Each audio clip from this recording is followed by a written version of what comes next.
से तुर्की में स्किल्ड यानी कि जिनके पास हुनर है, स्किल्ड है, क्वालिफिकेशन है, वो आईटी में माहिर है, वो इंजीनियर है, वो कोई भी ओहदा या मकाम रखते हैं तो वो टर्किया में तशरीफ ला सकते हैं और टर्किया में तशरीफ ला के वो अपनी जोर आजमाई कर सकते हैं। सो ये तो बाज़ाब्ता तौर पर तकरीबन 6 माह कबल ही ऐलान कर दिया गया। उसके बाद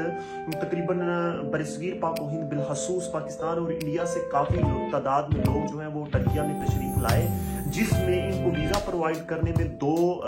लोगों ने बाकायदा तौर पर ये काम सारे अंजाम दिए। एक ट्रैवल एजेंसीज ने और दूसरा नाम निहाद हैं या नामवार एजेंट जिनके पास ये कोई सहूलियात होगी तो उन्होंने सहूलतकार बनते हुए उनको वर्क परमिट प्रोवाइड किए। सो लोग यहाँ पर कंटिन्यू लगातार तशरीफ लाए। मेरा काफ़ी लोगों से वास्ता पड़ा मिलने की हद तक, फेस टू फेस इंडियन लोगों से काफ़ी ग्रुप की तादाद में 300, 500, 400 लोग तशरीफ लाए। अनफॉर्चुनेटली जैसे कि बरसगीर पाक हिंद के लोगों की हमारी जैसी तबीयत है, जैसे हम भी उसमें शामिल है कि हम जहाँ भी जिस कंट्री में तशरीफ लेके जाते हैं वहां पर अतवातर कंटिन्यू अपने मुआहदे पर अमल ना करते हुए हम आगे दूसरे मुल्क में फलांगने और जाने की कोशिश करते हैं। इसी तरह इसी हट दर्मी को इख्तियार करते हुए कुछ लोग जब अपनी कंपनी में तशरीफ लाए, वर्क परमिट लेते ही कुछ अरसे बाद उन्होंने टंकियां गैर कानूनी रास्ता इख्तियार करने की कोशिश में मद में कंपनियों के एतमाद को खोया और उनका एतमाद हम पर बिल्कुल नाकाफी हो गया। उसके बाद तकरीबन ये जब नया चला था तो टर्की का वर्क परमिट जो है 90 डेज यानी 90 दिन में अप्रूव होके आ जाता था। ये फॉर्चुनेटली एक अच्छा पॉइंट था, लेकिन unfortunately now this situation like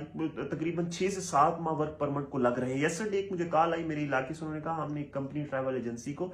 work permit के लिए तकरीबन 6 से ज्यादा माह हो चुके हैं, अब 7वां माह शुरू है तो वर्क परमिट नहीं आया। तो मैंने कहा ये हमारा अपना किया धरा है,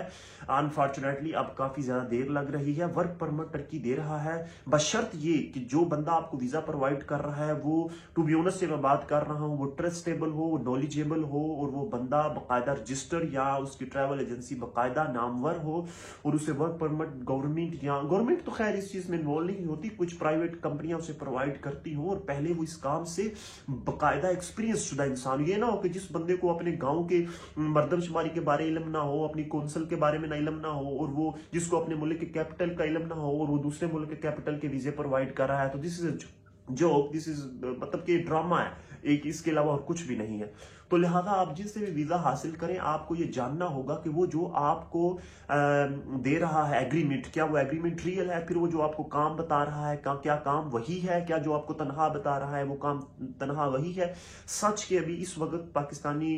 लोग जो है वो 3-3 लाख बल्कि 4-4 लाख रुपए भी कमा रहे हैं, लेकिन नॉर्मल मजदूर जो है वो माहाना बचत जो कर सकता है वो 2 लाख पाकिस्तानी रुपीज बचा सकता है। अकोमोडेशन, खर्चा, रहायश, खाना पीना सब कुछ आपको कंपनी प्रोवाइड करती है। सो आपको सिर्फ एक अच्छा ईमानदार ट्रस्टेबल जो क्या नाम ट्रैवल एजेंसी या वो जो माहिर कंसल्टेंट है वो ढूंढना है जो आपको वीजा प्रोवाइड कर सके। आप बाई सेल्फ भी कर सकते हैं, उसके अंदर 2 चीजें चाहिए, एक तो आपको स्किल चाहिए होगा, हुनर या आपका तजर्बा, नंबर 2 आपकी क्वालिफिकेशन यानी कि आपकी तालीम। तो वो तकरीबन 10% लोगों के पास है और 90% लोग इससे आरी है यानी कि वो अनस्किल्ड है, क्वालिफिकेशन उनके पास नहीं है। सो फिर आपको किसी से वीजा ही हासिल करना पड़ेगा और किसी से वीजा हासिल करने के लिए सबसे पहले आप देखें कि उस बंदे का अपना तजर्बा क्या है, वो किन किन ममालिक में जा चुका है और उसकी कंपनी रजिस्टर है और वो जो बता रहा है उसके कोलो फेल में तजाद तो नहीं। अगर ये चीजें आप कुछ चीजें देख लें या वो जिस कंपनी का आपको वीजा प्रोवाइड कर रहा है क्या उस कंपनी के उसूल और जवाबित कवानीन क्या है और जो आपको कंपनी बता रहा है क्या वो टर्की में कंपनी रजिस्टर भी है, मौजूद भी है या नहीं, या क्या इससे पहले उसने कई लोगों के वीजे लगवाए हैं, क्या उन लोगों का उसके बारे में फीडबैक या पॉइंट ऑफ व्यू क्या है, उसके लोगों के उसके बारे में कमेंट क्या, उसकी राय क्या है। सो इन चीजों को आप देखकर यानी इन चीजों को देखकर आप एक फैसला करने में कामयाब हो सकते हैं। हाँ ये बात सच है कि टर्की आपको वर्क परमिट प्रोवाइड कर रहा है और अरब ममालिक की बनिस्बत टर्किया का माहौल, कल्चर और तनख्वाहें और तमाम तर चीजें बेहतर है, क्योंकि ये आप आजादाना तौर पर आपको आते ही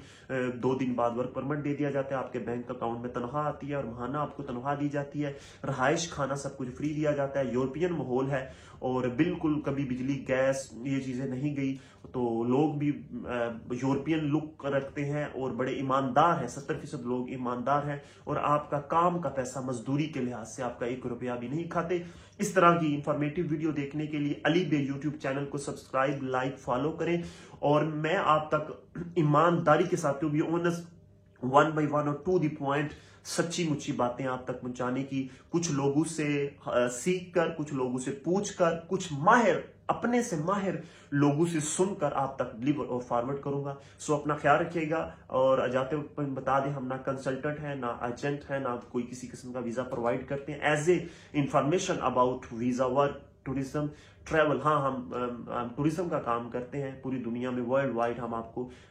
टूर गाइड प्रोवाइड करते हैं। सो आप कभी भी ट्रैवल के लिहाज से हमसे ट्रैवल गाइड लेना चाहे तो हम हाजिर है। अपना ख्याल रखिएगा। फी अमानिल्लाह, सी यू अगैन। अभी रिसेंटली जो पासपोर्ट की रैंकिंग जारी हुई है उसके मुताबिक आप 30 ममालिक में विदाउट पाकिस्तानी पासपोर्ट पर, without visa, no need on arrival visa, no need sticker visa, no need e visa, only just you need a passport and return ticket and hotel booking. You go to 13 mamalik is free entry for you brother. Okay, ये भी मैं बयान करूंगा। Thank you.